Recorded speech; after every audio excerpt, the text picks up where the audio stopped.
Bonjour tout le monde, aujourd'hui je voudrais vous faire une vidéo pour répondre à une question que l'on m'a posée en MP sur les réseaux sociaux. Comment accompagner une amie, un ami qui serait sous emprise d'un manipulateur narcissique, d'un pervers narcissique, peu importe comment vous voulez l'appeler. Alors j'ai envie de vous dire, si cette personne est sous emprise, ça va être extrêmement compliqué de lui faire prendre conscience qu'elle est en danger et qu'il faut qu'elle parte, voire même elle pourrait se braquer.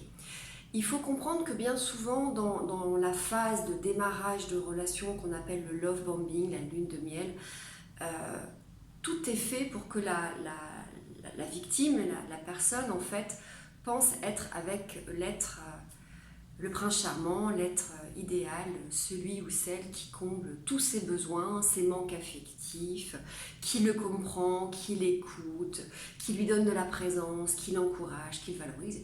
Très très rapidement tout ça va s'arrêter, il va y avoir un jeu un peu de va-et-vient, de chaud, de froid, de dévalorisation, d'injonction paradoxale, qui va créer une espèce de brouillard chez la victime qui ne sait plus quoi penser, qui ne peut plus faire preuve de discernement. Et bien souvent dans la phase de démarrage, le manipulateur aura justement fait en sorte que la victime soit coupée de ses amis, ou alors va mettre ses amis dans sa poche pour s'en servir pour ses propres intérêts, pour notamment aussi dévaloriser ou humilier la victime sous coude de l'humour, de l'amusement, donc avec des petites remarques comme vous voyez, hein, elle est toujours en retard, bah oui les copains, ah bah oui c'est vrai elle est toujours en retard, elle est un petit peu susceptible hein, quand même, ah oui c'est vrai elle est un petit peu susceptible. Donc soit effectivement il va les mettre dans sa poche, il va les faire rentrer dans son jeu grâce à la manipulation, la victime va se retrouver avec effectivement tout un groupe contre elle et finalement elle peut aussi finir par croire que le problème c'est bien elle, puisque tout le groupe se dit mais en fait tu es susceptible, c'est vrai qu'effectivement tu prends mal les choses, c'est vrai que tu surréagis, du coup elle peut finir par croire que le problème c'est elle. Et puis ce qui a pu aussi se passer, c'est que le narcissique, le manipulateur a peut-être fait en sorte que la victime soit isolée ou alors se mette en conflit, crée des conflits avec tous ses amis pour qu'elle puisse se retrouver toute seule. Donc déjà il faut savoir que si effectivement votre ami IE est sous emprise, ça va être très très compliqué de lui faire comprendre qu'elle est en danger, parce qu'il y a aussi ce fameux syndrome de Stockholm, et puis que pour elle, elle confond la dépendance avec l'amour, il y a même une forme d'addiction qu'elle confond avec l'amour.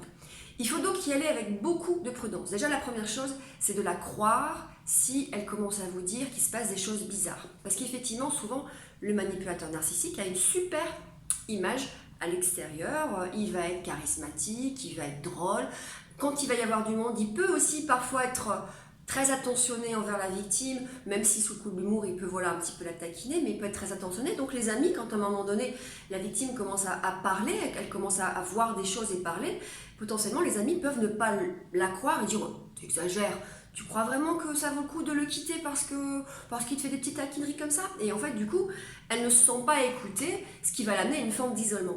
Donc, première chose, effectivement, l'écouter. Deuxième chose, ne pas la laisser, parce qu'effectivement, c'est l'objectif de son bourreau, hein, du manipulateur, du narcissique, du pervers, de l'isoler pour pouvoir exercer tranquillement, confortablement son pouvoir et la domination en fait, hein, pour pouvoir effectivement aussi la détruire tranquillement. Donc ne pas la laisser. Par contre, ne pas tenter de la convaincre absolument parce que ça ne fonctionnera pas.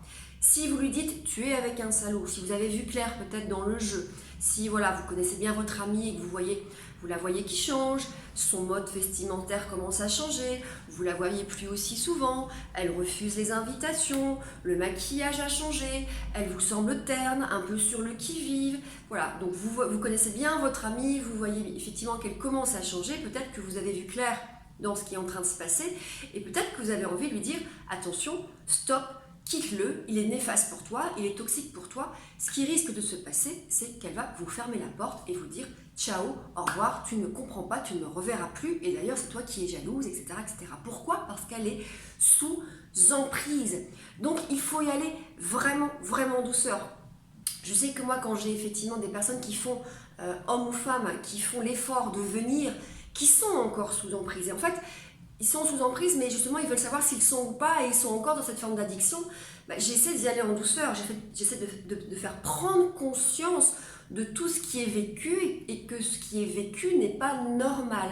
Donc j'utilise des outils dont je vous ai déjà parlé, le violontomètre, tout ce qui est contre-pouvoir, le petit tableau de contre-pouvoir, le cycle de la violence. Je présente aussi, qu'est-ce que je présente aussi les comportements justement typiques du manipulateur ou narcissique. C'est une longue liste, je ne la présente pas tout le temps systématiquement, j'essaie plutôt de voir ce qu'on me raconte et dire ah bah oui ça peut être, ça peut être, avec beaucoup de vigilance parce que forcément on peut retrouver des comportements d'un simple abandonnique ou d'un simple manipulateur, des personnes qui ne sont pas forcément des narcissiques ou des pervers, donc il faut prendre beaucoup de vigilance, on essaie de cocher un maximum d'éléments qui nous laissent penser que potentiellement ça peut être quelqu'un de manipulateur et de pervers.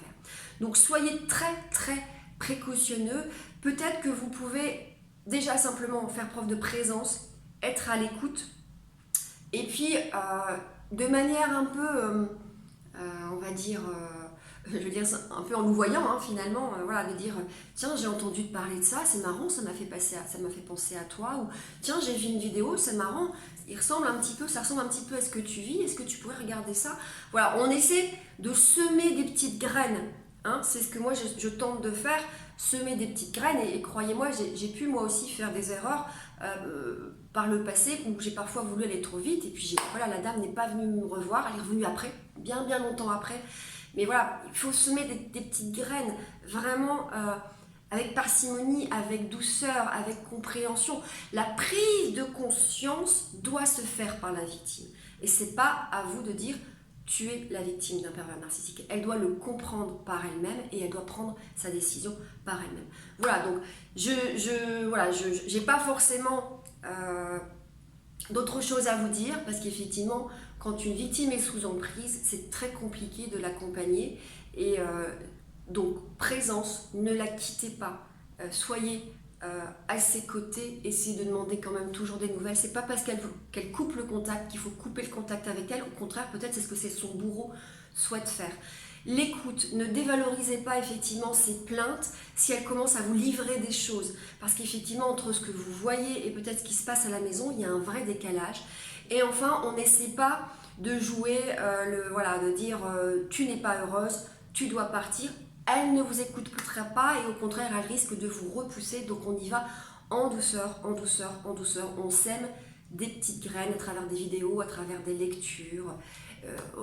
Un questionnement, de dire tiens, il a fait ça, tu trouves que c'est normal, est-ce que tu as déjà vu ça quelque part, sans faire culpabiliser, parce que c'est déjà une personne qui est dévalorisée en permanence, que l'on culpabilise en permanence, et parfois le fait de dire mais enfin tu restes, pourquoi tu restes, t'es masochiste,